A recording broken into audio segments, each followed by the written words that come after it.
And welcome back this morning on Your Health, a handy guide for spring cleaning that medicine cabinet. A quick check of yours and you'll probably find a year's old bottle of aspirin, some leftover prescriptions that you never got around to tossing.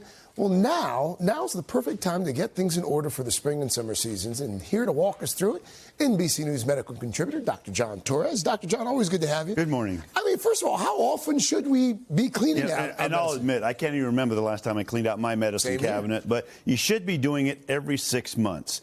And at least every year, but every 6 months. And you want to do it April or October timeframe. So this coming month is going to be great because that's when they have the take-back programs and you can get rid of your medicines. But you want to do it because some prescriptions get old, some prescriptions might get contaminated, and you want to get rid of things, Band-Aids that don't stick anymore. Those kind of things you want to get rid of. I didn't know that Band-Aids could stick anymore. After a while, that adhesive goes away. Did not know that. Yeah. How can you tell which medicines expire? And if you look on the bottle, they all have an expiration date. There's a bunch of dates on there. The expiration date says EXP, and sometimes it says EXP date. That's the expiration date. That's when you want to get rid of it by, especially prescription medications. Now, the medications aren't necessarily going to be bad, as in causing you harm, but they're going to be less potent, which means they might not work as well. And if you have medicines that are for your heart, for your blood pressure, blood thinners, those kind of things, it's dangerous to take something that's not going to work as well because you're not going to get the benefit from it. In the past, I've heard that it can be dangerous to just throw out your expired or unused medicines. Is that true? It is true.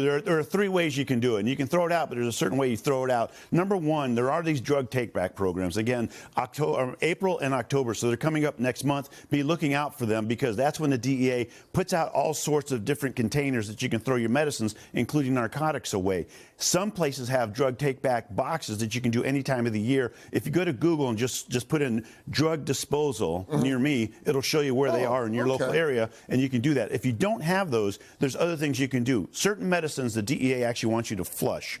And even though people think it might harm the environment, it turns out it really doesn't. But the medicines they want you to flush are the narcotic kind of medication, controlled medicines that kids in particular, can get a hold of. The other ones you can throw out in the trash. But what you want to do is you want to mix it with something that's not palatable. Use coffee grounds, cat litter, dirt, something like that, then put it inside of like a baggie or something, seal it, and throw it away that way. What if you've got an old prescription bottle that you need to get rid of, but it's got your personal information on the outside? And that's really important because you don't want people, number one, to know the medicine you take, why you take that medicine, plus it could have some personal information numbers on it that you don't want them to know about. So either if you can remove the label, remove it, shred it, throw it away. If not, you want to go ahead and scratch it out. But the important thing, you can see the graphic here is, how do you store these medications? Yeah, you want to make sure they're stored in the original container because if you store a bunch of pills together, and we've all had pills mixed, where you look at it and you go, I have no idea what this is for. Yes. You don't want to take a pill that you don't know what it's for. You want to do it in a cool, dry place. You want to make sure it's at room temperature because that's what they're set up to survive or last in.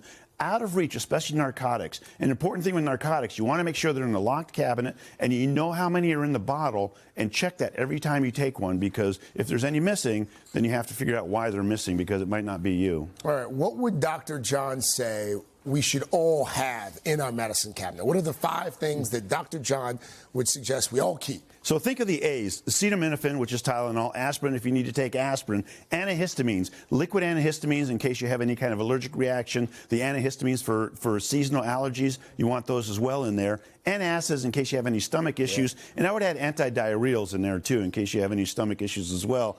Antibiotic ointment because we all get scrapes and scratches, especially kids. You want to make sure, and a thermometer. I'd also add Band-Aids and tweezers. Tweezers work for everything, including tick removal, which we'll probably talk about in the spring, more in the summertime. Yeah, Dr. John, very helpful. Thank you. You bet.